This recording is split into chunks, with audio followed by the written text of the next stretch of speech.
네, 그럼 지금부터 저희 본 세션을 시작하도록 하겠는데요. 장애인의 지역사회 자립과 통합 돌봄 발전 방향 세션입니다. 그러면 이제 좌장님을 소개해드리도록 할 텐데요.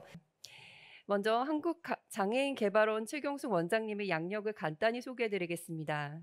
최경숙 원장님께서는 2007년 장애인 최초로 국가인권위원회 상임위원회 역임하시고 대통령 직속 정책기원위원회 위원으로 거쳐 한국장애인개발원 4대 원장에 취임하셨습니다.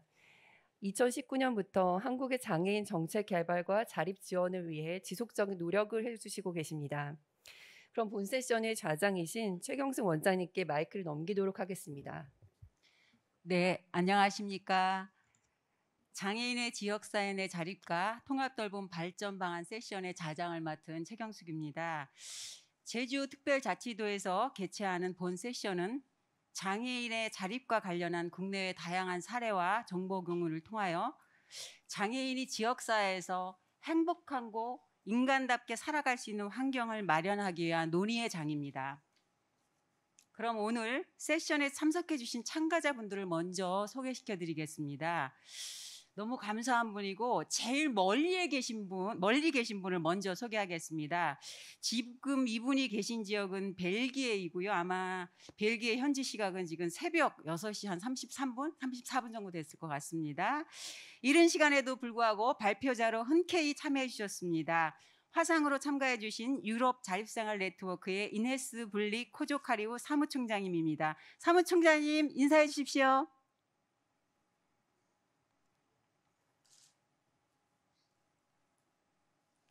Hello, hi, good morning, everyone. Thank you very much for the invitation. Good morning from Europe. Yes, it's not good morning at your end. Thank you very much for the opportunity to be with you and to speak to you about developing plans for supporting disabled people to live independently in the community. I will get started immediately. I know the time is short. So first of all, let me just move this. First of all, let me say something about my organization, the European Network on Independent Living. We are a 네, Europe-wide 사무총장님 제가 말을 끊어서 대단히 죄송한데 예, 간단한 인사를 해주시고 나중에 발표 시간에 다시 연결하도록 하겠습니다. 네, 감사합니다. Okay, sorry about that. 이어서 오늘 발표를 해주실 두 분 더 소개시켜 드리겠습니다. 제주특별자치도 장애인복지과 강석봉 과장님입니다. 네, 안녕하세요. 그리고 성공회대학교 사회복지학과 김용득 교수님입니다. 반갑습니다. 네, 그리고 오늘 토론자로 네 분 모셨습니다. 먼저 보건복지부 장애인권익지원과 신영호 과장님 참석하셨습니다. 한국장애인단체총연맹 김동호 정책위원장님 참석하셨습니다. 예, 제주발전연구원 사회복지연구센터 김정득 센터장님께서 함께하셨습니다. 네, 안녕하십니까. 예, 한신대학교 재활상담학과 변경희 교수님 참석해 주셨습니다. 약간 그쵸 나른한 시간이죠. 우리 토론하실 분과 발표해 주실 분들 응원하기 위해서 여러분들 힘차게 한번 박수 한번 보내주세요. 그럼 장애인의 지역사회 내 자립과 통합돌봄 발전 방안 세션의 첫 번째 발표를 시작하겠습니다. 첫 번째 발표는 제주시 지역사회 통합돌봄 선도사업이라는 제목으로 제주특별자치도 장애인복지과 강석봉 과장님께서 해주시겠습니다. 네, 안녕하십니까. 제주특별자치도 장애인복지과 강석봉 과장입니다. 먼저 주제 발표 전에 제주 포럼을 준비하면서 제주특별자치도가 제작한 동영상을 시청한 후에 바로 제가 주제 발표를 진행하도록 하겠습니다. 보시죠.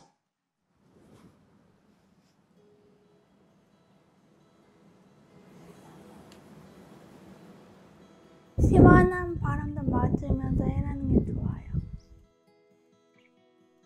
카페 사장이 되어가지고 여기 때까지 일하고 싶습니다. 저는 안 차요, 지금. 통장이 있죠, 지금.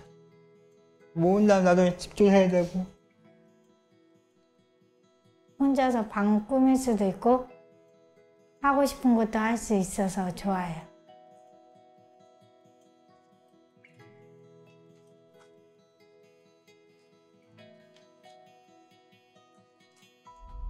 원두 선별이나 생두 선별 같은 경우는 끈기가 있어야 돼요.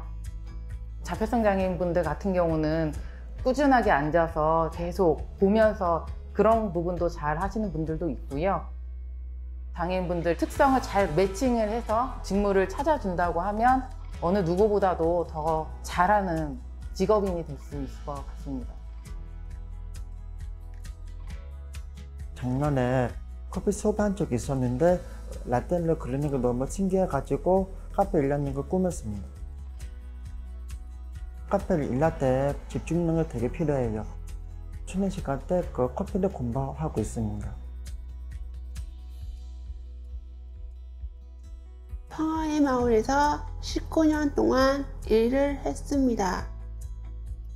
그냥 보람 있게 일을 해요. 돈을 많이 벌 때까지 소래지를 만들고 싶어요. 장애인분들 기본이 한 15년 이렇게 돼요. 어떻게 보면 전문가죠.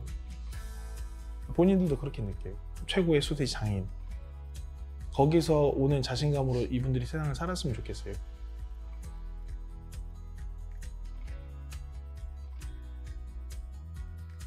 제주특별자치도가 전국 지자체 중에서 최초로 근로장애인분들 인건비 지원금을 지원해주고 계세요. 코로나19가 겹치다 보니까 인건비 지원금 같은 그런 정책이 없었으면 사실 작년이나 올해는 좀 힘들지 않았을까 싶습니다.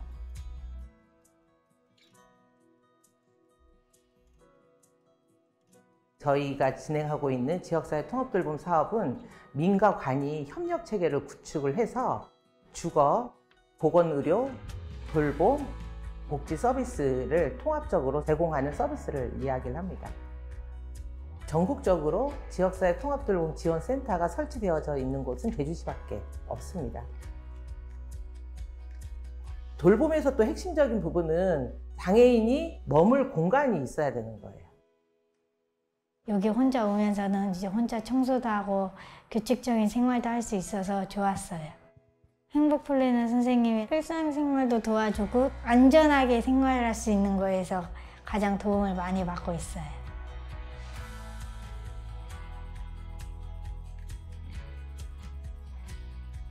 주거, 일상생활, 보건의료, 자립, 사회참여 영역으로 서비스를 함께 진행을 해서 지역에서 살아갈 수 있도록 그렇게 힘을 보태고 있습니다.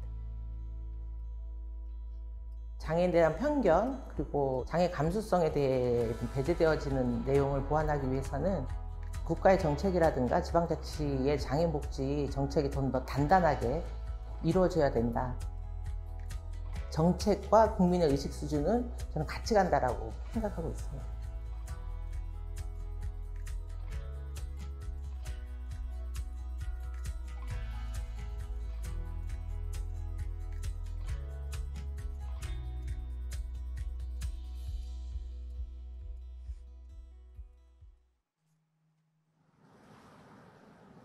네, 다시 인사드리겠습니다. 제주특별자치도 장애인복지과장 강석봉입니다.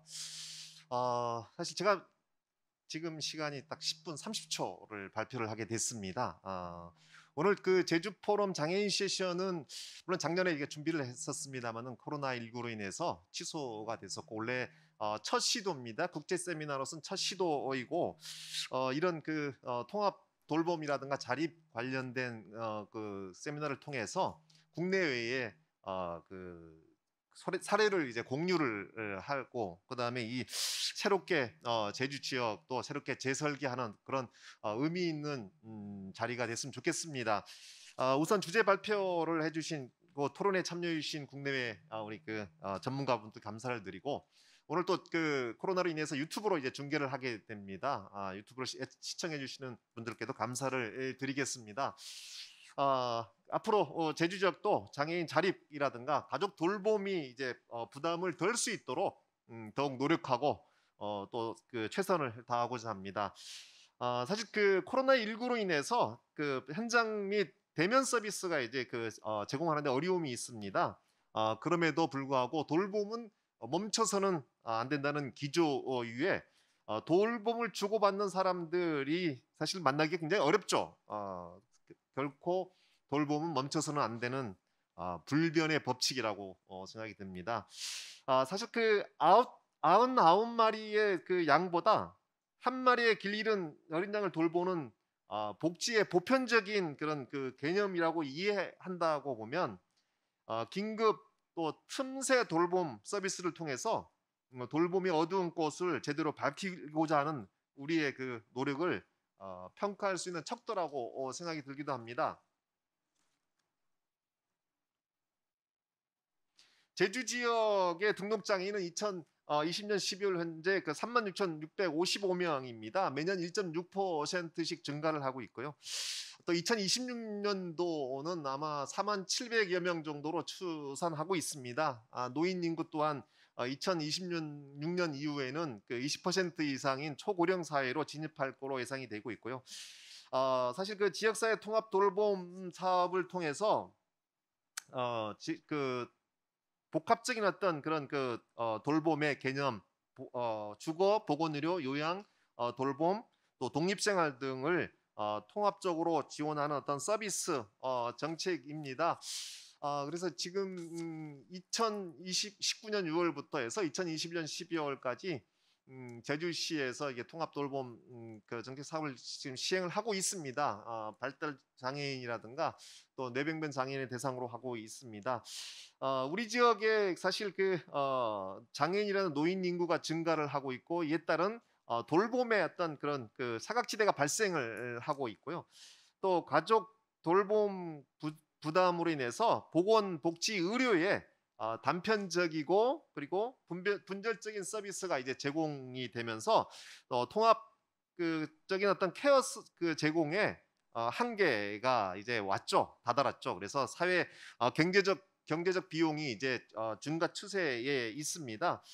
하지만 이제 그 제주시 지역이 선도 사업의 그 수행에 적합한 부분은 사실 그 제주 지역의 끈끈한 어떤 그런 공동체 의식과 또 활성화된 읍면동 지역사회 보장협의체 또 단체장의 적극적인 의지가 지역사회 통합 돌봄을 제주시에 유치한 어떤 그런 상황이 된 거죠. 사실 2019년 1월에 그 지역사회 통합 돌봄 선도 사업 추진 계획이 발표가 됐습니다. 공모시에 이제 도라든가 제주시 그리고 보건의료 TF팀을 이제 발족을 해서 이제 여러 가지 어떤 토론 과정을 거쳤고요. 또 4월에 이제 그 대구 남구하고 장애인 분야 그 통합돌봄 선도 사업이 이제 선정이 됐습니다. 또 6월에는 이제 장애인 통합돌봄 선도 사업 출범식이 있었고요. 그리고 그 출범식 이후에 장애인 통합돌봄 그 선도 사업 서비스 체계를 빠르게 구축 중에 있습니다. 선도 사업은 이제 2021년 12월까지로 이제 되어 있죠. 사실 지금 현재 정상적인 어떤 궤도는 아닐지언정 여러 형태의 다양한 서비스를 이제 제공을 지금 하고 있습니다. 물론 시작은 미미할지언정 쉽지 않은 어떤 과정이죠. 하지만 그 내공이 많이 쌓여 있고 또 좋은 결과로 호평받고 있음은 우리 그 담당 공무원이라든가 관계자분들의 노력에 큰 의미가 있다고 생각이 듭니다. 일단 감사를 드리겠습니다. 그리고 그 11월에는 이제 그 통합돌봄 지원센터하고 장애인 전환 서비스 지원센터가 이제 개소가 되면서 시너지 효과를 이제 낼 수가 있는 상황이 와 있죠.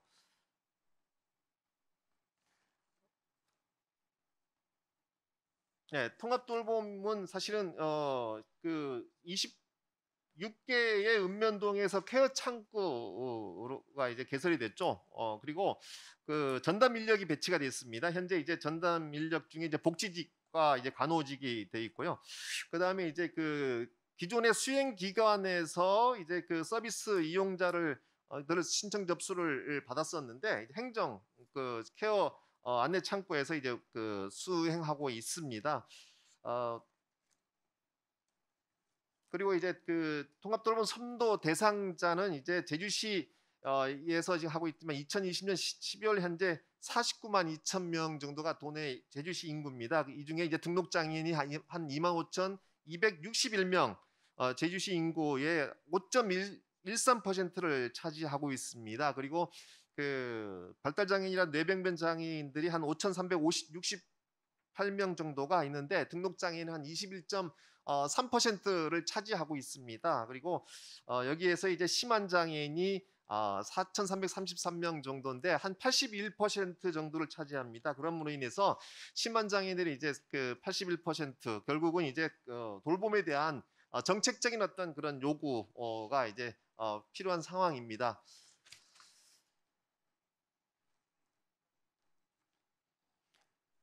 그리고 이제 그 지역 케어 회의가 있습니다. 그 지역사회 보장 협의체인데 공공의 8개소 그리고 민간 19개소에서 총 27개 기관이 이제 참여를 하고 있고요. 또 그 제주시 부시장과 민간인을 단장으로 한 민간 협의체를 지금 운영을 통해서 그 보건복지의 연계 추진을 지금 하고 있습니다. 또 시청에는 이제 통합 돌봄 지원팀을 이제 신설을 한 상황입니다. 그리고 이제 그 통합돌봄 지원센터가 이제 그 19년 11월에 이제 개소를 했는데 그 사회적 협동조합 그 희망 나래에서 이제 사업 수행을 하고 있는데 통합돌봄 센터 등 8개의 사업을 추진 중에 있습니다. 특히 임대형 장애인 주택이 9호 그리고 자가용 주택 31호 등 총 40호가 이제 하고 이제 그 제가 210가구 등 해서 홈케어 서비스를 지금 제공을 하고 있고요. 또 사례 관리자인 그 행복 플래너와 그 이동 그 직접 서비스를 제공하는 이제 행복 코치 등이 지금 있습니다. 그리고 그 이동 지원을 위한 누리카 그리고 돌봄 나눔터 운영 등을 현재 수행을 하고 있습니다. 지금 그 장애인 전환 서비스 지원센터는 이제 도 장애인 부모회에서 지금 시행을 하고 있습니다. 그 24시간 그 긴급 돌봄 지원을 해서 일시부재라든가 긴급 사유 발생 시에 이제 하루에서 15일간 이제 단기 보호 서비스를 제공을 하고 있고요. 또 자립생활주택 같은 경우는 시설 퇴소라든가 입소 대기 장애인들에게 그 체험이라든가 경험을 이제 제공을 하게 됩니다. 행복 플래너와 행복 코치 등이 있습니다. 예.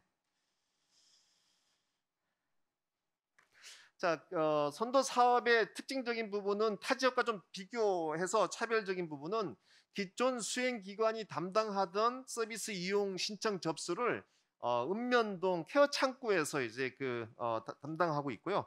이로 인해서 선도 사업 이용자들의 어떤 접근성을 높이고 공공성을 강화하는 그런 장점이 있습니다. 그리고 장애인 지원 주택이라든가 자립 생활 주택인 경우에 도개발공사를 통해서 매입 임대주택 1인 1실이 아닌 일로의 주택을 이제 제공을 하고 있고요. 세 번째로 이게 주택 확보의 책무를 서비스 수행기관이 아닌 행정에서 담당하고 있는 좀 특이점이라고 할 수 있겠습니다. 그리고 제주특별자치도에서 서비스를 이제 그 공공성 입장에서 이제 사각지대 해소 및 선제적 서비스 제공을 위해서 그 돌봄 또 자립생활 확대 등을 위한 정책을 추진을 하고 있습니다. 특히 장애인 활동 24시간 지원을 하고 있습니다. 일단 그 야간에 이제 8시간을 포함해서 24시간 지원을 하고 있고요. 그 다음에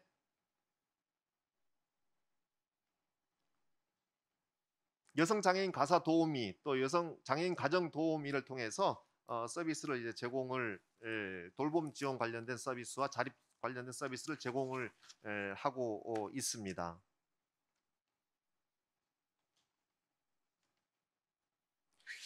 자, 다음은 통합복지 하나로입니다. 그 사실 그 저희들이 이제 이 통합 돌봄 지원 센터를 통해서 통합 사업을 통해서 이제 민관과 지역 사회가 소통하는 통합복지 하나로 전달책을 구축을 했습니다.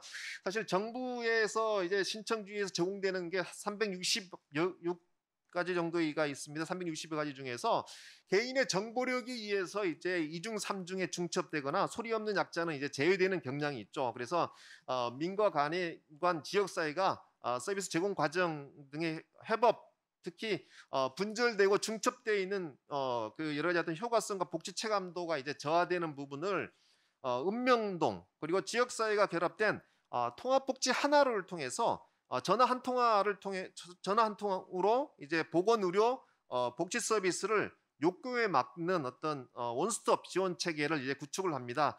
특히 이제 사람 중심, 현장 중심, 민간 협업 중심의 원스톱 복지 전달 체계로 해서 사실 복지 패러다임의 어떤 혁신적인 어떤 사업을 이제 추진을 겸해서 하고 있습니다.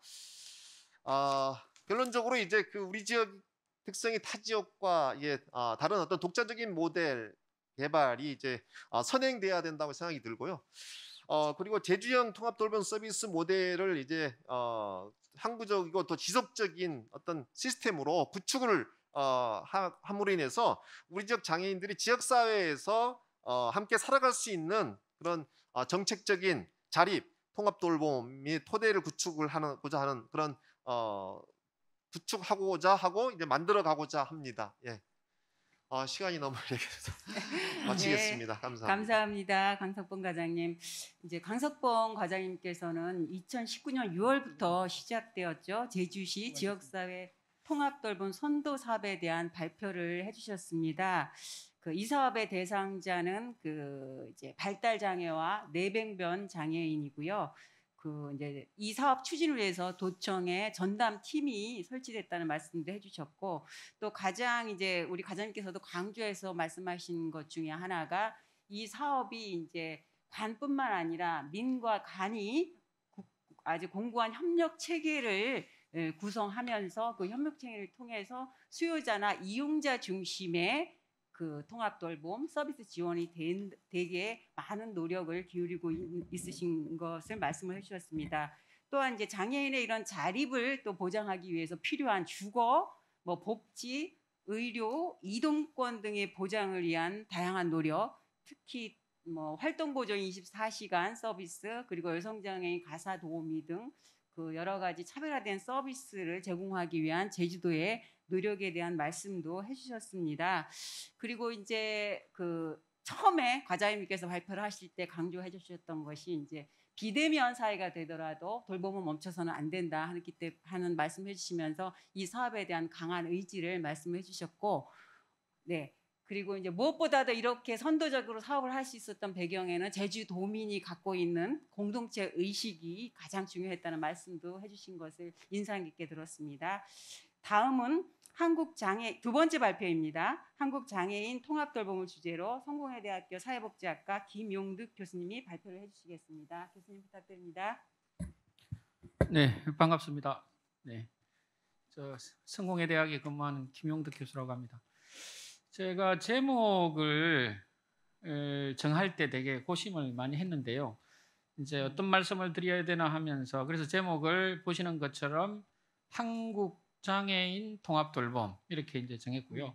이걸 이제 영문으로 표현하면 Community Care for Disabled People in Korean Context, 한국적 맥락에서 장애인을 위한 커뮤니티 케어는 우리가 어떻게 접근해야 될까, 이런 의미로 제목을 잡아봤습니다. 그래서 이제 우리가 통합 돌봄이라고 사용하고 있지만 이제 이 통합 돌봄 정책의 개념적 기원은 이제 서구 사회의 커뮤니티 케어라고 하는 이 제도의 철학과 기본 원칙을 가져왔고, 이 커뮤니티 케어라고 하는 영문 단어를 우리말로 가장 자연스럽게 표현한 말이 통합 돌봄 이렇게 이제 돼 있는 상태입니다. 그래서 이제 전 세계적으로 이 트렌드가 어떤 의미가 있고, 그래서 한국의 커뮤니티 케어는 어떤 방향을 추구해야 하고 추구하고 있고 이런 말씀 좀 드리면서, 그러면 장애인 통합 돌봄은 어떻게 해야 되나 이렇게 좀 말씀드리겠습니다.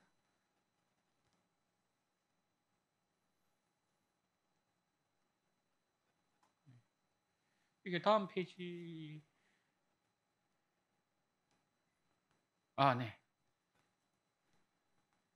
네. 목차인데요.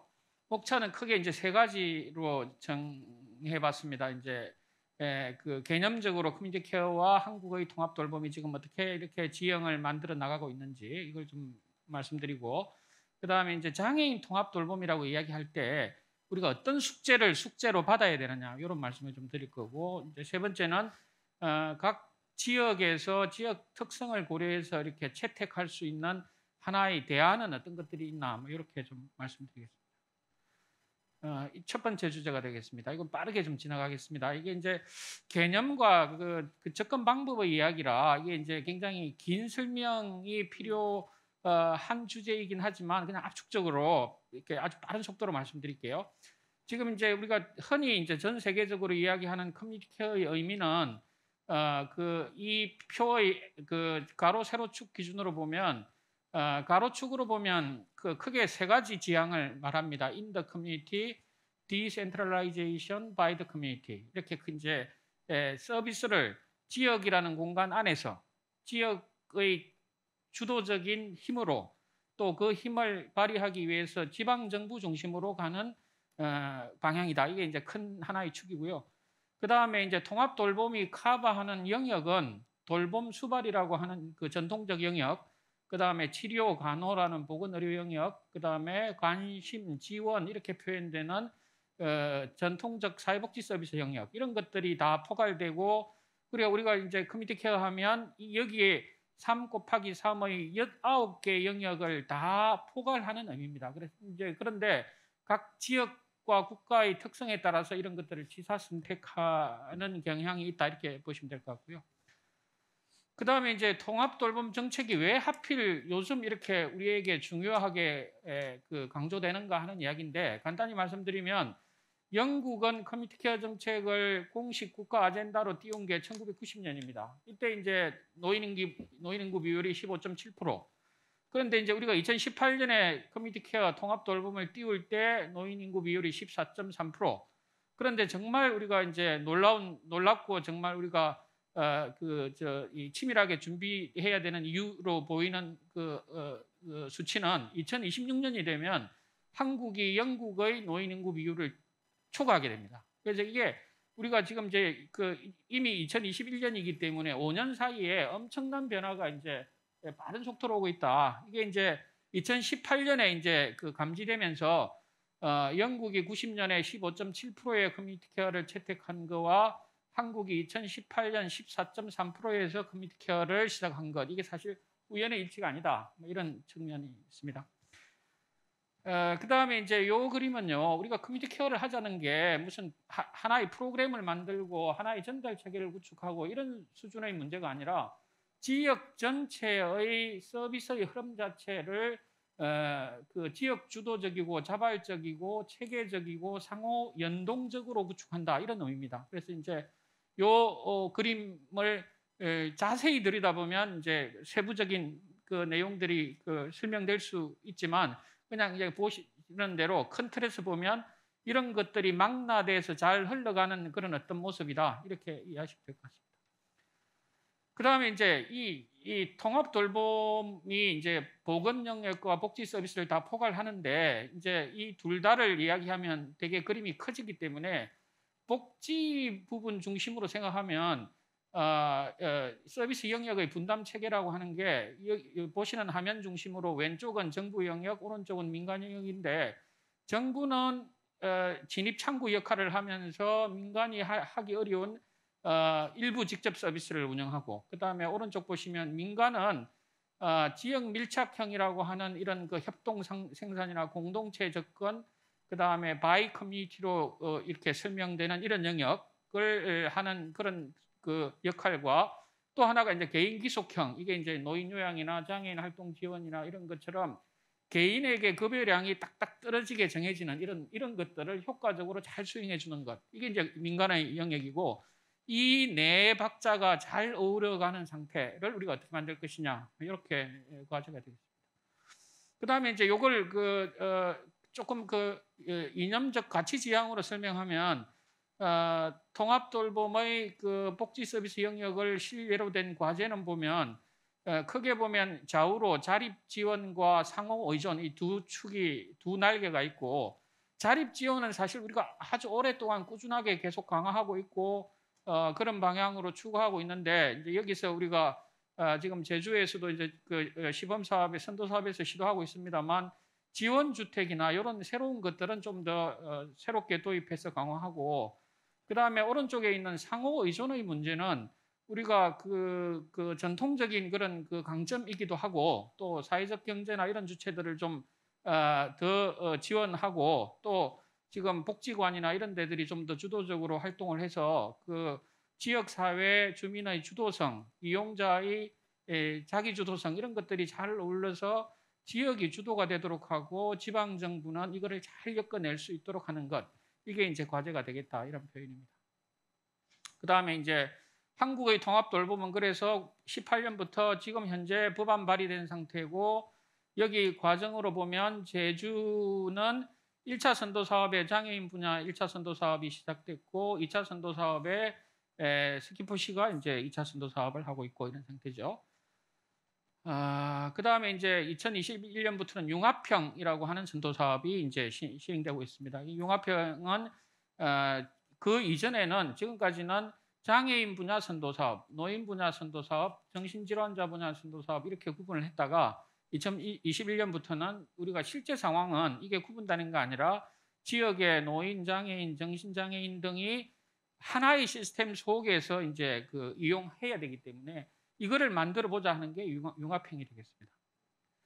그래서 이제 지금 현재 융합형이 이제 그 몇 개 지자체에서 별도로 또 이제 돌아가고 있는데 융합형이라고 하는 그 의미는 뭐냐면 그 왼쪽에는 정부 영역, 오른쪽은 민간 영역이라고 보시면 그 케어 통합 창구라는 데가 이제 이렇게 통합 돌봄이 필요한 사람들을 맞이해서 뭔가 서비스 안내를 하는데 기존에 있는 민간 서비스만으로 충분치 않기 때문에 그 안부, 건강, 동행, 주거 등의 신규 서비스를 새롭게 장착해가지고 민간 서비스의 기존 그 서비스가 감당하거나 사각지대에 속하는 것들을 이 서비스 틀을 통해서 신규로 이제 장착을 하고 그게 잘 조화를 이루어서 사각지대가 없는 서비스 체제가 가동되는 상태를 만들겠다. 그래서 여기서 이제 위에 있는 신규 서비스의 예시가 지금 노인 분야의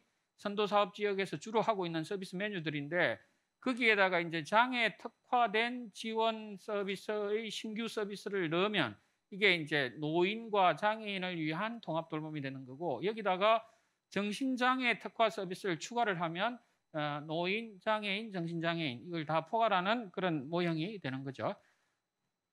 그 다음에 이제 장애인 통합 돌봄의 주요 과제. 그러면 장애인 통합 돌봄은 우리가 개념을 어떻게 잡아야 될까? 이게 이제 어떤 분들은 이 통합 돌봄은 곧 탈시설이다 이렇게 잡는 분도 있고 또 통합 돌봄은 지역 사회의 삶을 유지하도록 돕는 것이다 이렇게 개념을 잡는 분들도 있는데 이 개념들을 다 포괄해야 되는 그런 과제인 거죠. 그래서 지금 현재 시점에서 구체적으로 장애인 통합 돌봄이 품어내야 되는 과제들을 몇 가지 한번 제시를 해보면 첫 번째는 역시 이제 탈시설입니다. 탈시설인데 이 탈시설은 개념으로 이게 개념도 이게 논란이 좀 있기 때문에 저는 그 어떻게 정리를 할까 하다가 이게 지금 웹스터 영어 사전에 나오는 탈시설의 개념입니다. 그래서 이제 탈시설의 개념을 크게 릴리스와 리폼으로 이제 구분하는데 릴리스는 이제 시설에 있던 사람들이 최대한 좀 바깥으로 나왔으면 좋겠다 이런 이야기고 리폼은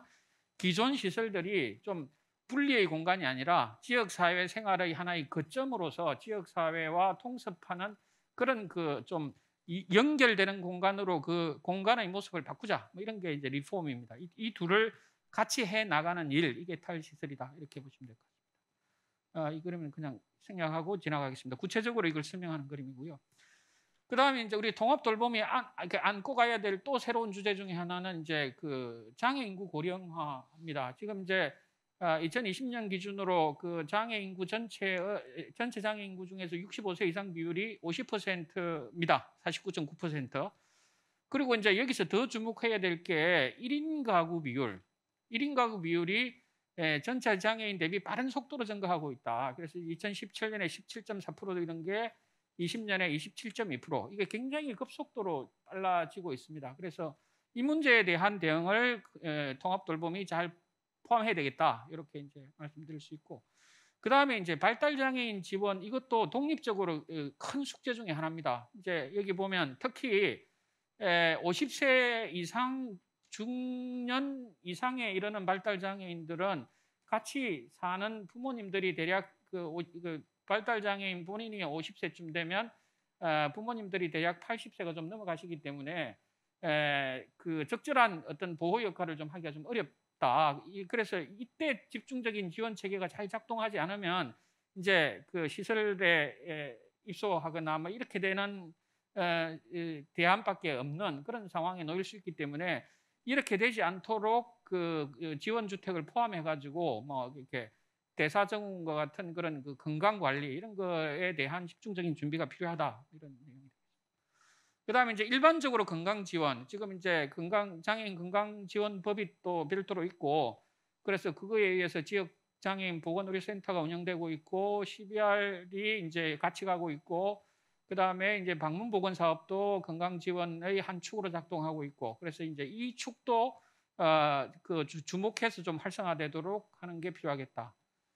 그다음에 이제 장애인 사회 참여 지원. 그래서 이제 이 표들을 보시면 장애인 사회 참여 지원의 그런 그 지원 그 사회 참여의 이 수준이 14년, 17년 대비하면 크게 저하됐습니다. 이건 아마도 이제 코로나 영향이 아닐까 싶은 생각이 드는데, 코로나 영향이 아니죠. 코로나 영향이 아니라 외출 빈도를 보면 약간 높아져 가는 듯하지만 이제 여전히 이제 미흡함이 있다.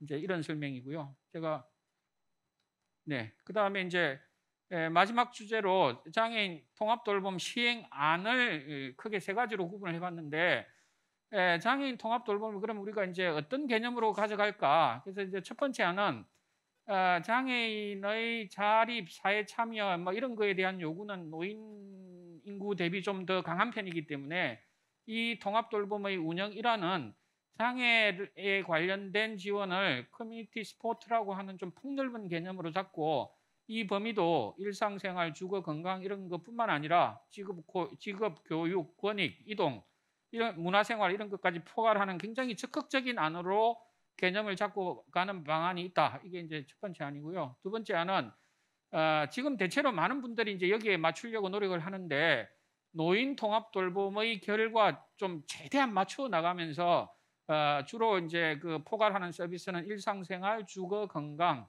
이런 거 중심으로 이제 권익 지원이나 이동 지원 이런 것들은 기존 다른 장애인 정책을 통해서 이제 접근하고 핵심적으로 통합 돌봄은 노인 통합 돌봄하고 개를 맞추어 간다. 이렇게 접근하는 게 되겠습니다. 그다음에 마지막 3안은 지금 굉장히 강조되고 있는 탈시설하고 정확하게 그 수위를 맞추는 방법 이게 있겠습니다. 이렇게 해서 이제 세 가지 안이 있고 이 세 가지 안은 어떤 안으로 하느냐에 따라서 아까 제가 그 융합형이라고 하는 그림 속에 장애인 그 접근 1안, 2안, 3안 이렇게 붙여봤는데요. 그래서 이제 이렇게 이 그 융합형의 그림이 그려질 것이다 이렇게 말씀드릴 수 있겠습니다. 네, 이상입니다. 네, 감사합니다. 김용득 교수님께서는 그 첫째 커뮤니티 케어의 의미 그리고 이제 한국의 통합 돌봄의 도입 배경과 일반적인 추진 체계에 대한 말씀을 해주셨고 두 번째 장애인 통합 돌봄의 주요 과제로 탈시설 지원, 장애인구 고령화와 1인 가구 증가 현상 그리고 이제 발달 장애인 건강 및 사회 참여 지원을 말씀하셨습니다. 마지막으로 통합 돌봄의 세 가지 운영 방안을 제시해 주셨습니다. 다음으로 세 번째 발표입니다. 장애인의 지역사회 자립을 위한 지원 계획을 주제로 유럽 자립생활 네트워크의 이네스 블릭 코초가리우 사무총장님이 발표를 해주시겠습니다. 사무총장님 발표 부탁드립니다. 네, 따뜻한 인사 말씀 감사합니다. 저에 대해서 너무 잘 소개해 주셨고요. 앞서서 말씀해 주신 연사분들과 마찬가지로 저도 같은 맥락에서 이야기를 하고자 하고요. 저는 이제 여러분들이 해주신 말씀 정말 흥미롭게 잘 들었습니다. 저 같은 경우는 이제 자립한 삶에 대해서 자립적으로 사는 자립 생활에 대해서 말씀을 드리도록 하겠습니다. 특히 이제 장애를 가진 사람들이 자립 생활을 하는 것에 대해서 말씀을 드리고자 하고요. 지금 보시면 그림이 있죠. 미스버스터라는 책 표지가 삽입되어 있는데 이게 바로 자립 생활을 하는 데 있어서 어떤 부분들이 어려운지에 대해서 나타낸 그림이라고 할 수 있겠죠. 무인도에서 휠체어를 타고 있는 사람이 얼마나 어려움을 갖겠어요. 관련해서 저는 유럽 자립생활 네트워크에서 일을 하고 있습니다. 그래서 저희는 이제 전 유럽 지역에 있어서 사람들이 자립 생활을 활발하게 할 수 있도록 지원하는 일을 하고 있습니다.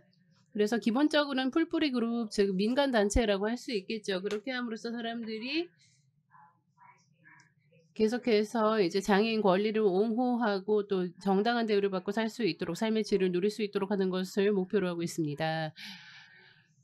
저 같은 경우는요, 그래서 모두와 함께 열심히 힘을 합쳐서 일을 하고 있다고 생각을 해요. 일본, 한국 등지에도 저희 동료분들이 계십니다. 그렇게 함으로써 이들의 자립생활을 돕고 옹호해 나가는 것을 우리 목표로 삼고 있습니다. 애닐 같은 경우 유럽 자립생활 네트워크 같은 경우는 사람들이 자기 선택에 의해서 살아가는 삶을 살아갈 수 있도록 하는 것을 목표로 하고 있습니다. 이를 위해서는 주변인들의 보조도 필요할 것이고 굉장히 좋은 환경이 구현되어야 하며 또 기술적인 보조 또한 따라야 한다고 생각을 합니다.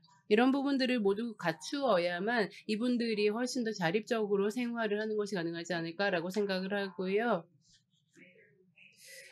그리고 또 이제 매해마다 또 연간 단위로 하고 있는 사업들이 있고요. 또 이런 분들이 자립 생활권을 위해서 보장받기 위해서 어떤 부분들이 핵심적으로 다뤄져야 되는지에 대해서도 이야기를 하고 있습니다. 특히 브뤼셀 쪽에 저희 본사가 주재해 있기 때문에 유럽 전역에 대해서 이러한 장애인들의 자립 생활을 돕는 역할을 하고 있습니다. 그리고 또 유럽 연합에서 펀딩한 기금을 조성하면은 이것이 어디에 사용이 되는지를 모니터링하는 역할도 하고 있습니다. 그래서 어디에 사용이 되는지, 그래서 1년의 제도를 내지는 기관을 마련하기 위해서 적절히 사용되고 있는지를 보고 있고요. 이런 것들이 이제 저희가 애닐에서 하고 있는 업무라고 할 수 있겠죠. 그렇다면 지금부터는 자립 생활에 대해서 말씀을 드리도록 하겠습니다. 자립 생활이라는 것이 얼마나 빈번히 활용되고 있는지, 한국에서는 어떤 식으로 번역이 되는지 저도 정말 궁금합니다만, 이 IL이라고 기본적으로 말을 하는데 이런 것들이 사회의 세팅 하에서 장애인들이 적절하게 살 수 있도록 우리가 보장해 주어야 되는 부분이라고 생각하고, 한국 같은 경우도 이런 부분들에 대해서 관심을 기울이기 시작한 최초의 몇몇 국가들 중에 하나라고 생각을 하고요. 특히 유엔에서 주창한 장애인 권리 협약 제19조에서 이러한 IL, 자립생활에 대해서 잘 기술하고 있다고 생각을 합니다. 일단 정부 차원에서 모든 장애인들이 원하는 거주지에 거주할 수 있도록 하는 권한을 부여하고, 또 다양한 다각적인 서비스로 하여금 접근성을 부여받아서 이들이 격리되거나 분리되거나 고립되는 기분을 느끼지 않도록 하는 것을 정말 중요시하고 있습니다. 이 19조에 따르면 그래서 이 장애인분들께 시행하는 서비스들이 정부에서 추진하고 있는 서비스들의 메인이다라고 규정을 하고 있거든요. 그래서 뭐 예를 들어 비장애인들이 받는 서비스가 있다면 이와 병행하여서 장애인들도 동등한 균질한 수준의 서비스를 받을 수 있도록 하고 있고요. 관련해서 그렇다면 또 일반 논평 5호에서도 조금 더 일반적인 사항에 대해서 기술하고 있습니다. 장애인 권리 협약 제19조에 따라오는 의무라든지 다른 조항과의 상관관계 등에 대해서 기술하고 있는 항목이기도 하고요. 그래서 정부의 장애인분들을 대리하여 목소리를 내야 하는 경우에도 이 19조에 기반하여 어떠한 방식으로 목소리를 표출할 수 있는지에 대해 다루고 있는 부분이기도 합니다. 이 일반 논평 같은 경우는 그래서 정부와의 협약이라든지 협의 관계에 대해서 어떤 조치를 취해야 하는지에 대해 기술하고 있는 부분입니다. 그리고 또 국가적인 의무에 대해서 준수하지 않을 시에 어떤 방식으로 대응할 수 있는지에 대한 내용도 다루고 있고요. 그렇게 함으로써 지역 공동체에서 함께 공존하는 삶에 대해서도 잘 정의하고 있습니다. 그리고 사람이 개개별로 받을 수 있는 활동에 대한 보조 활동에 대해서도 기술하고 있고요. 자립 생활에 대해서 그렇다면 어떤 의미인지에 대해 짚고 넘어가 보도록 하겠습니다. 굉장히 중요한 관점이라고 생각을 하는데요. 자립 생활이라 함은 어떠한 정책이나 문서에 항상 정의가 들어가야 한다고 생각을 합니다. 왜냐하면 굉장히 혼동하기가 쉬운 개념이기 때문이죠. 그래서 누군가의 도움을 보조를 받아야만 하는 사람들이 어떻게 자립생활을 할 것인가에 대해서 이해를 하기가 어려운 부분들이 있기 때문에 제대로 정의를 하는 것이 중요하다고 생각을 합니다. 그래서 자립하는 내지는 자족하는 생활이라 하면 정부에서는 때때로 다양한 서비스를 시행을 해야 하거든요. 그렇다면 자립 생활하고 싶으시다고요? 그럼 알아서 하세요라고 하는 게 아니거든요. 그렇기 때문에 그런 식으로 하는 게 아니기 때문에 그런 의미가 내버려 두는 것이 자립 생활의 의미가 아니기 때문입니다. 그렇기 때문에 자립 생활을 보장하면서도 일련의 지원을 제공하는 것이 중요하다고 생각을 하고요. 그래서 자기 결정권과 관련하여 같은 맥락에 있다고 생각을 해요. 사람들이 생득적으로 받게 되는 기본 권한, 권리라고 생각을 합니다. 그렇게 함으로써 이 사람들 같은 경우 선택권을 갖고 자기 인생에 대해서 옳은 결정을 내릴 수 있도록 되는 것, 선택과 관련한 문제, 그리고 통제, 제어와 관련된 문제라고 할 수 있을 것입니다. 자립생활이라는 게 때때로 시설에 거주하는 장애인들에게는 사실은 불가능하다라고 생각을 합니다. 그렇기 때문에 거주시설에 자기가 자기 거주지에 별도로 떨어져 사는 사람이 아니고는 어렵지 않을까 하는 이야기들도 있고요. 그렇기 때문에 거주시설을 제공하고 하우징하고 내지는 헬스케어 그리고 교통, 교육, 재반 서비스를 모두 충족시켜야만 자립생활이 가능해진다고 생각을 합니다. 이러한 것들에 대해서 개념적으로 정의가 되기 전에도 관련해서 자립생활에 대한 필요성에 대해서는 계속 논의가 이루어져 왔고 이를 구성하는 것은 크게 보아 12개의 중심축이 있다고 생각을 합니다. 이런 것들을 통해서 사람들이 정말 이런 것들이 모두 보장된 환경이라면 자립생활이 가능하다라고 생각을 하고요. 그래서 굉장히 적절한 정보를 제공받고 그리고 적절한 소셜 케어를 제공받고 그리고 소득도 어느 수준 정도까지가 보장이 되고 또 교통 및 이동이 자유롭고 그리고 기술적으로도 지원이 제공되어서 사람들이 보조를 받을 수 있도록 하는 것 그리고 환경에도 전면적으로 액세스를 부여받는 것 그리고 거주 환경이라든지 그리고 포용적인 교육 시스템을 제공받는 것이라든지 이런 모든 것들이 패키지로 제공이 되어야만 장애인들이 자립생활이 가능해진다라고 할 수 있겠죠. 그렇다면 기관이라는 것은 대체 여기서 무슨 이야기인지 무슨 의미인지에 대해서 즉 시설 보호의 의미에 대해서 말씀을 드리도록 하겠습니다. 관련해서는 우리가 이해를 같이 하고 있다고 생각을 해요. 그래서 일반 논평 5호 같은 경우는 굉장히 좀 광범위하게 정의를 내려왔었는데 그 특성에 대해서도 좀 이야기를 할 필요가 있겠죠. 그래서 사람들로 하여금 시스템을, 제도를 공유하고 이에 대해서 영향에 제약을 받지 않도록 한다라고 할 수 있겠죠. 그래서 사람들이 고립되거나 분리되지 않는 것도 정말 중요하죠.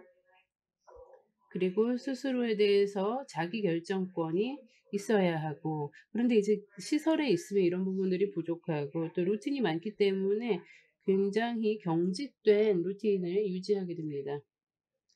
왜냐하면 매일같이 반복적인 활동을 하게 되거든요.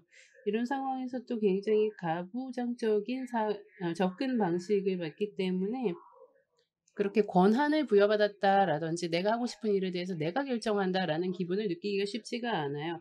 그리고 또 같은 환경에서 생활 중인 장애인 숫자 자체에서는 불균형이 있습니다. 아이들 같은 경우도 가족과 함께 있지 않는 것은 정말 쉽지가 않기 때문에 가족과 떨어져 사는 아이들 같은 경우 뭐 생물학적 가족이 될 수도 있고 아니면 이제 그냥 길러주는 가족이 될 수도 있겠죠. 이런 분들에게 있어서는 굉장히 이런 아이들에게 있어서는 그렇게 쉽지가 않다. 가족을 대체할 사람은 아무도 없다라고 할 수 있을 것입니다.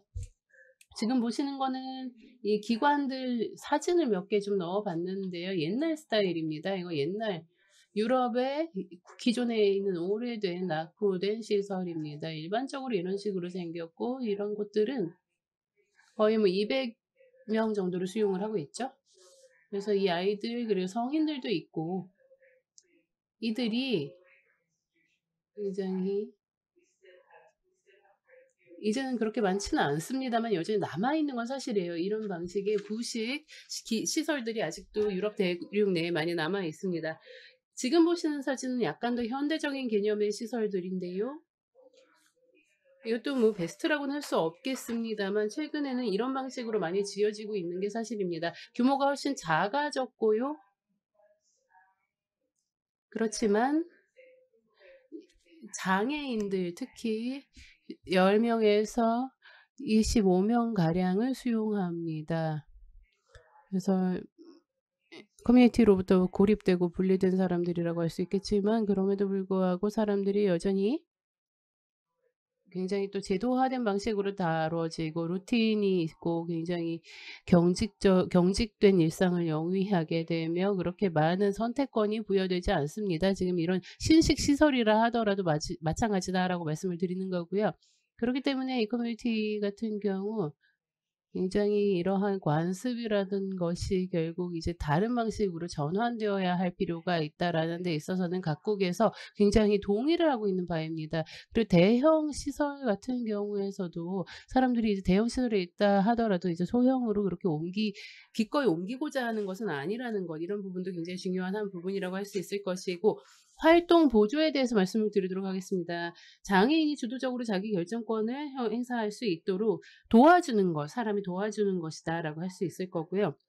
이거는 다른 서비스하고 좀 다르죠. 홈케어라든지 이런 부분하고 좀 다른 점이 있어요. 왜냐하면 활동 보조라 함은 주요 특징이 사용자 기반의 지원을 시행하는 것을 목표로 하고 있다. 즉 서비스를 제공받을 당사자를 위해서 이들 관점에서 만들어서 보조하는 제도다라고 할 수 있겠죠. 그렇기 때문에 장애인들로 하여금 그들이 원하는 것을 제공해 주는 것입니다. 기본적으로는.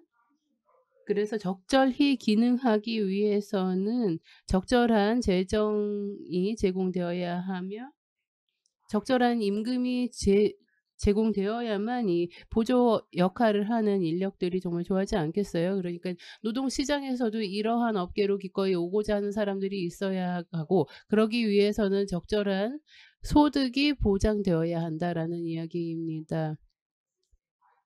그리고 뭐 한 사람이 5명을 한꺼번에 담당하고 이런 경우에는 굉장히 업무의 질이 떨어질 수밖에 없기 때문에 한 명을 보더라도 적절한 보수가 지어질 수 있어야 한다라는 말씀드리고 싶고, 또 이렇게 서비스 자체를 관리하는 것이 불가능하지 않은 경우에도 지원을 적절하게 제공해 주어야 한다라고 생각을 하고, 이런 부분들이 결국 자립생활에 있어서도 굉장히 핵심적인 부분이라고 생각을 합니다. 그래서 이 활동 보조라 함은, 개인 보조라 함은 이 장애인들로 하여금 자립 생활을 영위할 수 있도록 하는 데 있어서 굉장히 핵심적인 한 부분이라고 생각을 해요. 이런 부분을 저희가 오늘 이 발표 시간을 통해서 계속 이야기를 하고 있고요. 그렇다면 주요 원칙에 대해서 말씀을 드리도록 할게요. 이 자립 생활의 주요 원칙이라 함은 모든 장애인에게 해당이 된다라고 할 수 있을 것입니다. 그래서 어떤 유형의 장애인지에 상관없이 무관하게 모두에게 균일하게 동등하게 주어져야 한다라고 생각을 합니다. 자폐 성향일 수도 있고, 뭐 아니면 또 장애인의 연령대가 다를 수가 있거든요. 어린아이들도 있을 수 있고 연령대가 높은 분들도 있을 수가 있는데, 이런 분들이 어쨌거나 연령 고하에 상관없이 막론하고 같은 원칙을 적용해야 한다라고 생각을 하고, 특히 중요한 부분은 자기 결정권에 관한 부분이겠죠.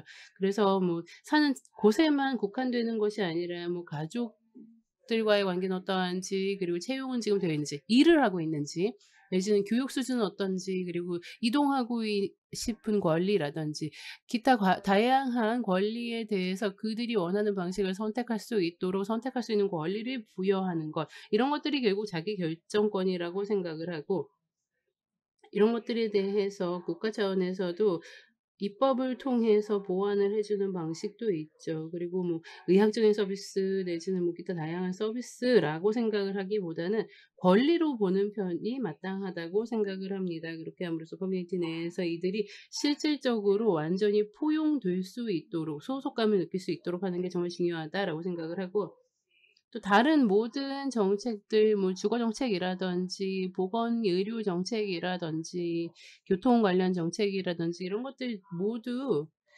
얼마나 포용적이고 장애인들이 접근 가능한 방식으로 구현되는지, 이런 정책이라든지 서비스라든지 이런 것들이요. 이런 부분들에 대해서도 생각을 해야 되고, 이 말이 결국은 병행하는, 병렬하는 시스템을 창출해야 한다라는 말로 귀결될 수 있을 것입니다. 자립생활을 위한 또 그 권리라는 게 있을 수가 있는데, 이런 것들이 어떤 것들이 있는지에 대해서 말씀을 드리도록 할게요. 결국 적절한 IL을 시원할 수 있기 위해서는 적법한 자원을 투자하고 끌어올 수 있어야 합니다. 그래서 필요한 재원을 적시에 투입할 수 있어야 한다고 생각을 하고요. 또 다른 중요한 한 부분이라면 결국 이 자립생활이라는 것이 즉각적으로 적용이 가능해야 한다는 것입니다. 그래서 어떤 시설을 선택을 할 때 이거를 도입하기로 했다. 이러면 즉각 도입이에요. 이와 동시에 또 커뮤니티 기반 서비스를 개발을 해 나가야 하는 것도 하나 또 생각해 볼 만하죠.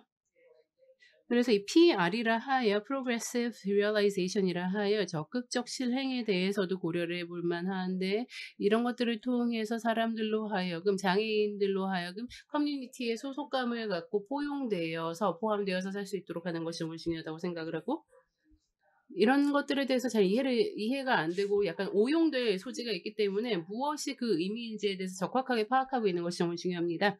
그렇다면 또 사람들이 마땅히 존중해야 할 의무들에 대해서 말씀을 드리도록 하겠습니다.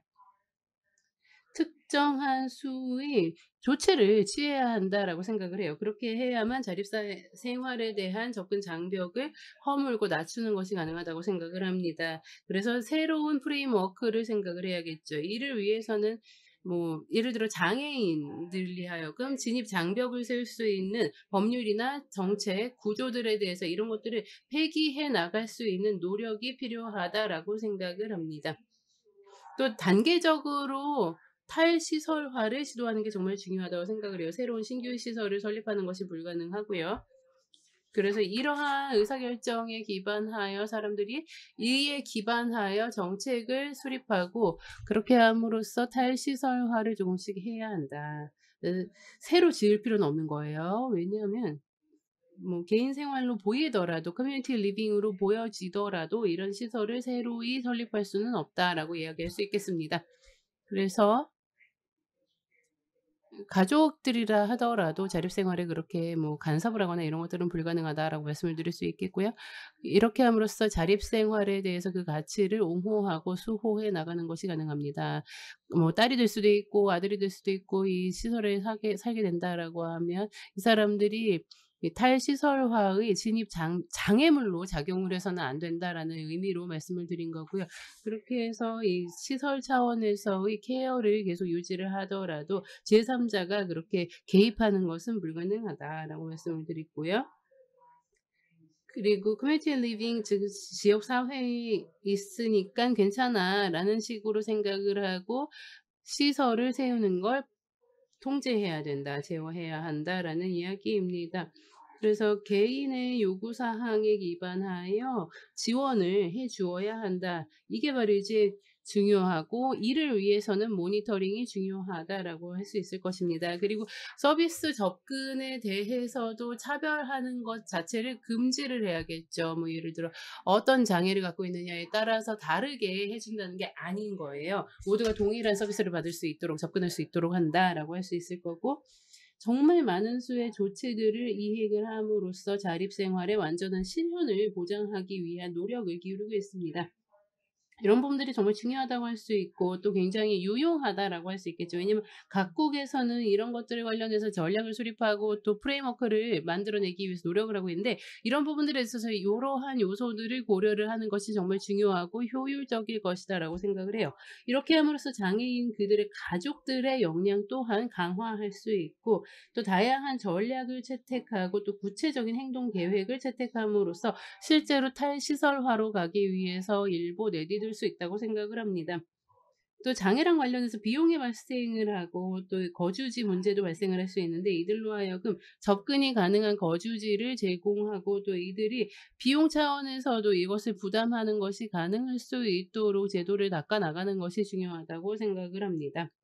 그래서 부담이 가능한 이 사람들이 서비스를 받고자 할 때 이런 것들이 이 사람들이 부담 가능한 어포더블한 서비스를 줘야 되고 또 관련해서 기금을 조성하고 펀드를 지원해 줘야 된다는 거 적절한 교육 프로그램을 운영함으로써 모든 스태프들로 하여금 소셜 케어에 대해서 개념을 명확히 해야 한다는 거 그리고 이 가족들에 대해서도 적절한 지원이 따라야 한다는 부분들 그리고 모든 장애물에 대해서도 분석을 해야 한다는 부분에 대해서도 유념하셔야 한다고 생각해요.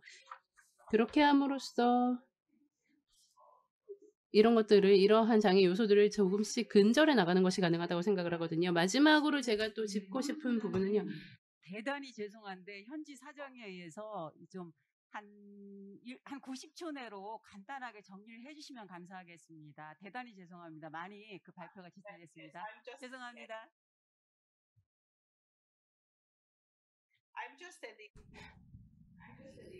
네, 거의 이제 끝이에요. 죄송합니다. 예, 하지만 별 문제 없이 끝낼 수 있을 것 같은데 마지막으로 제가 또 중요하다고 말씀을 드리는 건 19조 같은 경우는 협약 이행에 있어서 정말 필수적이다라고 말씀을 드릴 수 있죠. 예를 들어 12조 같은 경우 법 앞에서 만인이 평등하다라고 인정하고 있는데요. 이런 부분들에 있어서 19조가 굉장히 근간이 되는 역할을 하고 있고요. 그래서 사람들이 이런 것들 관련해서 이행 과정에 있어서 다양한 가이드라인 지침을 제공받을 수 있다라고 말씀드리고 싶어요. 이런 것들을 참조를 한다면 훨씬 더 유용하시지 않을까라고 생각을 해요. 그렇게 함으로써 탈시설화 계획에 도움이 될 것 같고 경청해 주셔서 감사합니다. 그래서 관련해서 지금 여러분들이 원하시는 리소스 이 링크로 들어오시면 굉장히 잘 받으실 수 있을 것 같고 질의 있으시면 언제든지 제가 신실하게 답변해 드리겠습니다. 감사합니다. 네, 감사하고 좋은 자료인데 저희가 충분한 시간을 드리지 못해 죄송합니다. 코조카리오 사무총장님께서는 장애인 권리 협약과 일반 논평 5호를 중심으로 장애인이 자립적으로 살 권리와 지역사회에 포함될 권리에 대한 말씀을 해주셨습니다. 발표해 주신 세 분 대단히 감사합니다. 그런데 저기 지금 16분 57초가 뜨는데 저희에게 주어진 시간이 16분 53초밖에 안 됐습니다. 그래서 우리 토론자 네 분에게는 대단히 죄송한데 한 3분 정도씩 간단하게 아주 중요한 것만 말씀을 해주시고 또 이렇게 플로에도 한 분 정도는 발표할 기회를 드려야 될 것 같아서 대단히 죄송합니다. 한 3분 정도 시간 드리겠습니다. 예, 먼저 보건복지부 장애인 권익지원과 신영호 과장님 부탁드립니다. 네, 안녕하세요. 이렇게 좋은 자리 초대해 주셔서 감사합니다. 세 분 전체적으로 발표를 잘 해주셔서 저는 탈시설에 대한 부분들만 좀 언급을 하겠습니다. 지금 현재 우리나라 그 시설 수가 한 515개, 약 22,500명 정도 우리 장애인들이 지금 거주하고 있고요. 종사자는 16,000명 정도 됩니다. 예산은 내년도 예산이 하면 6천억 정도 됩니다. 그러니까 지금 우리 복지부의 3대 예산이 활동보조가 1조 7천억 정도고요. 장애연금이 한 1조 정도 됩니다. 세 번째가 장애인 거주시설 예산인데요. 지방비까지 합치면 한 8천억 정도 됩니다. 제가 2018년부터 보면 한 3년 이내에 50% 정도 예산이 증액이 됐습니다. 이제 논의 과정을 잠깐 말씀을 드리면 이제 이번 정부 들어서 이제 장애계 3대 요구가 있었죠. 부양 의무제 폐지, 장애 등급제 폐지, 탈시설 부분이 있었습니다. 그래서 두 부분은 어느 정도 마무리가 됐고요. 이제 탈시설 부분들을 이제 이번 정부에 한 1년 정도 남았는데요. 지금 마무리 작업을 하려고 합니다. 그래서 저희가 탈시설에 관련된 연구 용역을 크게 두 번 했었고요. 그다음에 자립지원 방안, 장애가족 욕구조사, 또 거주시설 개편, 통합돌봄 모델 구축해서 한 4번 정도의 또 연구 용역을 했고요. 이제 결론부터 말씀을 드리면 이번 8월 달에 전체적인 그 중장기 로드맵 계획을 지금 진행 중에 있습니다. 그리고 2020년 12월 달에 그 탈시설 지원법이 지금 발의가 돼 있어서 지금 준비하고 있는 상황이고요. 그래서 이제 시범 사업을 저희가 대구 남구하고 제주도 했거든요. 근데 저희가 특별히 어떤 그 구체적인 내용을 드린 건 없어요. 각 지역에 맞게끔 한번 모델을 만들어 봐라. 그리고 서울시가 한 9년째 지금 하고 있고요. 지자체별로 또 하고 있는 걸로 알고 있는데요. 그래서 이제 요번에 조금 더 보완해서 아까 교수님이 얘기했듯이 장애계가 지금 장애 쪽은 2군데인데 통합 융합형으로 해서 노인 쪽과 같이 해서 아마 8군데가 더 이제 병합이 돼서 아마 융합형으로 할 것 같은데요. 그거와 더불어 또 장애인 거주시설 4개 정도를 저희가 컨설팅을 좀 하려고 합니다. 그래서 이제 제주도, 대구는 들어왔댔는데 제주도는 안 온 것 같아요, 지금. 그래서 이왕 대구하고 제주시는 반드시 들어와서 컨설팅을 좀 받고 또 어떤 새로운 모델도 한번 만들어 봤으면 하는 이제 그런 부분인데요. 이제 그런 부분이 좀 있습니다. 그래서 앞으로 우리 여기 임태봉 국장님도 계시고 제주시가 열심히 하고 있는데 지금도 잘 해주셨지만 앞으로 좀 더 이걸 전국화할 수 있는 시범 사업을 좀 할 수 있도록 또 복지부와 같이 협력해서 앞으로 잘 만들어 갔으면 좋겠습니다. 어떤 이 자리 마련해 주셔서 너무 감사드리고요. 거듭 우리 제주시 또 어려운 여건 속에서 시범 사업 잘 해주고 계셔서 감사하다는 말씀 전하겠습니다. 고맙습니다. 감사합니다. 두 번째 토론은 한국장애인단체 총연맹 김동호 정책위원장님께서 해주시겠습니다. 부탁드립니다, 위원장님. 네, 안녕하세요. 오늘 토론에 한 꼭지를 맡은 한국장애인단체 총연맹의 김동호입니다. 우선 오늘 제주 포럼에 장애인에 관련된 그리고 가장 또 최근에 뜨거운 이슈라고 할 수 있는 통합 돌봄에 대해서 세션을 마련해 준 이 주최 측에 감사드리고, 그리고 특히 제주도청의 임태봉 국장님, 그다음 강석 본과장님 준비하시느라 또 관계자 여러분 수고 많이 하셨습니다. 감사드립니다. 장애인 단체를 대표해서 감사 말씀을 드리고요. 시간이 많지 않아서 간단하게 넘어가야 되겠네요. 일단 하여튼 우리의 장애인을 위한 여러 가지 정책들이 많이 변화해 왔는데 이 자립생활과 인권을 지향하고 있는 것은 여러분 잘 아시다시피 분명한 것 같습니다. 자립생활에 대해서는 앞에 설명을 잘 해주셨기 때문에 제가 반복해서 말씀드리지 않고 비슷한 내용입니다. 그래서 이런 원칙들도 있고요. 좀 넘어가겠습니다. 그래서 이제 자립생활 핵심 요소는 지역사회 중심이라는 거.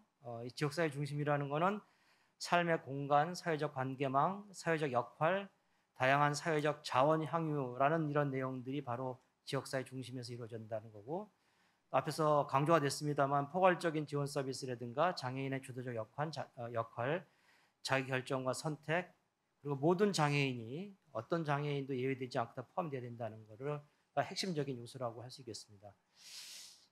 지역사회 돌봄에 대한 정의는 제가 다시 말씀 안 드려도 될 것 같고요. 이 시책의 범주에서 지금 지역사회 통합 돌봄 법안이 지금 제정이 되고 있는데, 여기서 이제 강조하고 있는 지점들이 바로 이 지역사회에 기반한 의료보건 서비스, 재활지원 서비스, 일단 일상생활 지원 서비스 이런 것들을 포괄 하고 있다는 건데, 이것이 이제 통합 돌봄의 중요한 지향점으로 분명히 강조되고 있다는 거, 그걸 말씀을 드리고요. 그렇기 때문에 지역사회 통합 돌봄과 자립생활은 결국은 궤를 같이 한다. 그 대상도 모두 포괄해야 되고요. 지역사회 중심이어야 되고, 또 본인의 선택과 본인의 주도성을 존중해야 되고, 그리고 포괄적인 지원 서비스를 해야 된다는 점에서는 자립생활과 지역사회 통합 돌봄이 궤를 같이 하고 있다는 것을 다시 한번 강조하게 됩니다. 지역사회 통합 돌봄에 그러면 어떤 걸 기대할 것이냐? 첫 번째는 그렇다 그러면 지역사회에서 이런 것들이 실현되어야 되기 때문에 이를 위해서는 여러 가지 서비스 전달 체계나 기능과 성격이 전반적으로 전환이 되어야 될 것이고요. 그러기 위해서는 기존에 있었던 서비스가 분절적이고 파편적이었던 그런 프로그램에서 좀 통합성과 연계성, 포괄성을 강화를 하는 방향으로 가야 될 것이다. 그것을 기대한다라는 것입니다. 그리고 특히 중증장애인 그리고 제한적인 서비스 정책에서 소외되어 있던 그런 중증장애인과 특히 시설거주 장애인들을 위한 중요한 메시지를 담고 있는 정책 방향이다라는 점을 다시 한번 강조하고 싶습니다. 이런 것들을 이제 정부가 이제 추진하겠다고 해서 선도 사업을 했죠. 제주도에서 했고 대구에서 지금 1단계 사업을 실시를 했습니다. 그래서 그 두 지역에서 대표적으로 했던 성과들을 가지고 평가한 내용도 좀 나오고 있는데요. 몇 가지 말씀을 드리면은 일단은 그 시설 장애인이나 중증 장애인에 대한 욕구에 대응하는 대상자를 놓고 봤을 때 좀 미흡했다라는 점이 나오고 있고요. 서비스 내용도 요양 보호 중심이었고 보다 확장된 지역사회 자원 발굴이라든가 그 지역사회에서 어떤 그 생태가 좀 그 장애인에게 지원될 수 있는지에 대한 부분들을 확인할 수 있는 이런 서비스의 접근이 부족했다라는 좀 평가가 나오고 그리고 이 통합 돌봄을 위한 사정 도구가 굉장히 제한적이었다. 의료와 돌봄 욕구에 치중된 이런 부분들이 아니었느냐 이렇게 이제 얘기가 되고 있습니다. 그래서 앞으로 과제를 놓고 봤을 때 일단은 크게 말씀드리면은 지금 이 통합 돌봄은 앞서 김용득 교수님이 말씀하셨지만은 몇 가지 대안들 말씀하셨어요. 첫 번째 대안은 장애인에게 필요한 부분들을 좀 더 과감하게 많이 담아낼 수 있는 방향으로 통합 돌봄이 가는 것을 말씀을 하셨는데 저도 그런 방향으로 가야 되는 것은 분명하다고 생각을 합니다. 그러기 위해서는 기존에 있는 전달 체계, 서비스 지원 방식, 기존의 법이라든가 지금 많이 얘기된 장애인 등급제, 판정체 개편 이런 것들이 모두 다 다시 한번 이 종합적인 그런 관점에서 다시 조율이 되면서 조정이 돼야 될 것이고요. 또 장애인 복지관이라든가 또는 기존의 서비스 제공 기관의 역할들도 다시 재설정이 되지 않겠는가 생각을 하고, 그 다음에 이 노인과는 좀 차별화된 접근 방안이 필요한데 그렇다고 해서 전달책을 따로 가져갈 것이냐? 저는 거기에 대해서는 동의하지 않습니다. 그러니까 통합돌봄 지금 체계가 공공성을 강화한다는 측면에서 지자체의 통합돌봄 창구를 시작으로 해가지고 지자체의 기능과 역할들을 굉장히 강화하고 거기에 대한 책임성과 관리 능력을 좀 강화하는 측면으로 가고 있는데 이 지점에서 장애인을 별도로 달리 전달체가 갈 필요는 없다. 다만 그 안에서의 지금 아까 계속 강조했던 자립생활, 지역사회 자립생활을 위한 가장 포괄적인 지향점들은 충분히 그것이 최종적인 목표가 돼서 지향이 돼야 된다라는 것을 말씀을 드리고 싶고, 그런 것을 위해서 우리의 지금 사회적인 현실이 어렵다. 과제가 아직 해결할 과제가 많다. 이런 점들을 많이 이제 비관적으로 말씀하시지만은 저는 어쨌든 목표는 분명히 잡아야 된다. 목표는 분명히 잡고 그것을 가기 위한 우리 자원을 구축해 나가는 것이 5년이 걸릴지 10년이 걸릴지 30년이 걸릴지 모르지만은 목표는 분명히 잡고 가야 된다. 이것이 바로 앞으로 통합돌봄을 설정할 때 장애인의 입장에서 분명히 강조드리고 싶은 지점이라고 말씀드리겠습니다. 예. 감사합니다. 다음은 제주발전연구원 사회복지연구센터 김정득 센터장님께서 해주시겠습니다. 네, 안녕하십니까. 저 제주연구원 김정득입니다. 오늘 말씀 주신 것 중에 실은 몇 가지 제가 질문도 있고 또 신용호 과장님께 질문이 있었는데 좀 간략하게 아무튼 좀 집중해서 몇 가지 말씀을 드리도록 하겠습니다. 실은 2년 전에 지역사회 통합돌봄 선도사업 관련해서 전국에서는 유일하게 2가지 선도사업을 저희가 제주시에서는 장애인 통합돌봄 선도사업과 서귀포에서는 노인 통합돌봄을 같이 동시에 하게 된 정말 최초의 사례여서 오늘 그동안의 성과와 향후 그 과제에 대해서 이렇게 의미 있는 자리를 갖게 돼서 정말 기쁘게 생각합니다. 저는 실은 저희 선도 사업을 추진 중에 있는 과정 속에서 실은 향후에 대한 어떤 문제점들에 대해서 지금 고민을 하고 있는 몇 가지 지점이 있어서요. 지금 이번 문재인 정부에서 실은 사회 서비스 관련한 중요한 사업 2가지가 커뮤니티 케어 사업과 함께 전달 체계의 하나의 축인 사회 서비스 1이라는 그런 계획이 있는데요. 그동안 수십 년 동안 저희가 해결하지 못했던 가장 큰 문제는 서비스는 좋은 정책과 제도화에 만들어지고 있는데 그 전달 체계의 상의 문제가 아직도 해결되지 못하고 있다고 생각을 합니다. 특히 지금 제가 띄워놓은 사진을 보시면 우리나라 사회보장의 아주 기본적인 3가지 제도에 대한 전달 체계를 한 장으로 정리된 컷인데요. 실은 세 가지 제도가 공공부조와 사회서비스, 사회보험이 있는데 지금 저희가 지금 고민하고 있는 지역사회 통합 돌봄은 실은 공공부조 대상자 또 사회서비스 대상자, 사회보험과 관련해서 실은 노인과 장애인과 관련된 통합 돌봄 문제가 실은 이렇게 분절적인 어떤 전달체계 상으로 지금 수혜자에게 또 클라이언트에게 전달되고 있다는 것을 저희가 여전히 풀고자 하지만 여전히 풀리지 않는 그런 문제라고 생각을 합니다. 근데 아까 그 김효덕 교수님 말씀도 하셨고 계속 저희가 문제 인식을 하고 있는 통합 돌봄이 왜 필요했는가? 그 출발은 고령자가 아주 급증하고 있고 우리나라는 전 세계에서 가장 빠른 속도로 노인 인구가 증가하고 있는데 지금 이 표를 보시더라도 실은 장애인과 노인의 문제는 별개가 아닌 것입니다. 그래서 우리는 여전히 장애인과 노인에 대한 서비스 전달 체계는 다 각각 다르게 갖고 있는 형상인데 실은 고령장애인과 장애인 1인 가구 이들이 급격하게 증가하고 있고 또 실은 사회보장의 대표적인 대상자가 수급자 가구인데요. 이들에 대한 그 서비스 제공이 지역사회에서 너무나 혼란스럽게 이루어지고 있다고 아직도 그런 어려움을 갖고 있다는 말씀을 꼭 드리고 싶습니다.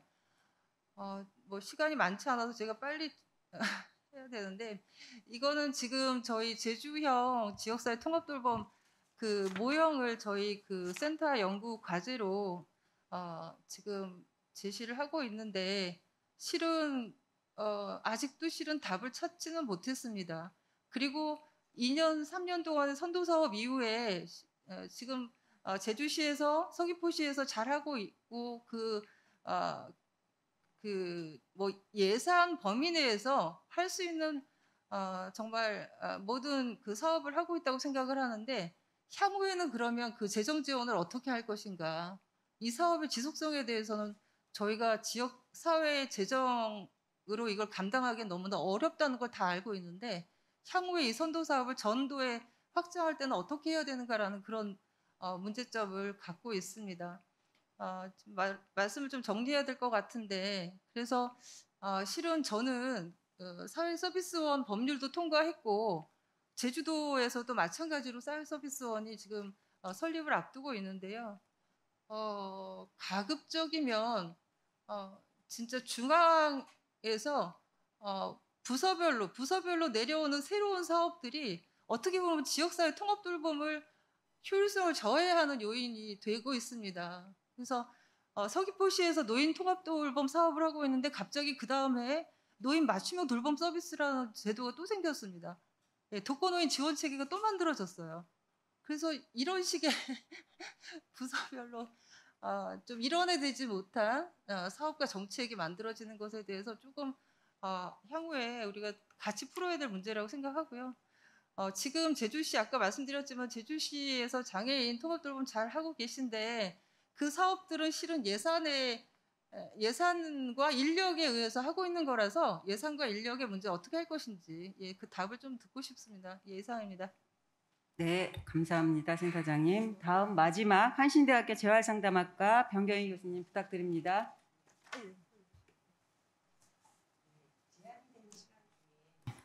1분 안에 끝내는 답을 하도록 하겠습니다. 네, 제가 이거 띄워주시면 맨 마지막 페이지 한 장만 띄워주세요. 네, 제가 그 시범 사업 여러 번 해봤어요. 장애 등급 폐지 연구하면서 시범 사업은 시범 사업일 뿐이다라는 게 제 고민이었거든요. 그래서 다들 멋진 얘기 해주셨는데 제가 제일 고민되는 건 뭐냐면 지금 반복적으로 말을 하지만 실천할 수 있는 개별화된 서비스 계획 어떻게 할 것이냐, 실천하는 개별 서비스 계획, 더 중요한 건 지속적인 개별 서비스인데요. 지금 오늘 말씀하신 모든 분들이 말을 안 하시고 우리 아까 외국에서 발표하신 분은 아마 그 나라에선 그 시스템이 되어 있기 때문에 그 말 안 한 것 같아요. 그게 뭐냐면 우리나라의 사례관리 시스템 활성화를 어떻게 갈 것이냐가 저는 핵심이라고 봐요. 그래서 결국은 그게 예산과 서비스 조정인데 제주에서 굉장히 멋진 사업을 했지만 제가 이제 본 내용엔 그런 것이 있는데 과연 시범 사업이 끝난 후에 내실화된 운영이 가능할 것에 대한 고민과 또 이것들이 개별 서비스 중심으로 갔는지 아직까지도 다양한 서비스를 펼쳐놓고 그 안에서만 선택을 할 수 있게 되어 있는 것도 고민이 필요한 부분이라고 생각이 되고요. 플로어에 계신 분들한테 물어보고 싶은 게 앞으로 향후 모든 서비스는 발달장애인으로 가는 게 좀 맞다고 생각해요. 하지만 제주도에 계신 지체장애인분들 행복하세요? 농아인들에게 충분한 서비스 주고 있습니까? 시각장애인들 얼마큼 지금 편하게 살고 있으세요? 그래서 이렇게 편협되게 가고 있는 그 방향성에 대해서는 고민이 좀 필요하다. 궁극적으로는 발달장애인이 맞지만 너무 점핑하는 것도 있는 부분들을 좀 차분히 고민해야 되는 것이 결국은 내실화에 굉장히 필요한 부분이라고 생각이 됩니다. 이상입니다. 네, 감사합니다. 짧고 굵은 토론 감사합니다, 교수님. 예정된 시간에 마치긴 됐지만 또 현장에서 귀한 시간 내주셔서 참석해 주셨는데 질문을 못 받게 된 것에 대해서는 양해를 구합니다. 오늘 세션에 발표와 토론을 해주신 7분 그리고 온라인과 현장에서 참여해 주신 모든 분들께 감사의 말씀을 드립니다. 장애인의 지역사회의 자립과 통합돌봄 발전 방안 세션을 마치도록 하겠습니다. 감사합니다. 네, 이로써 저희가 준비한 본 세션이 모두 마무리되었습니다. 지금까지 수고해 주신 참석자 여러분, 토론자 여러분께 박수 부탁드립니다. 감사합니다. 네, 그리고 저희는 잠시 휴식 시간을 갖고요. 3시 20분에 다시 찾아뵙겠습니다.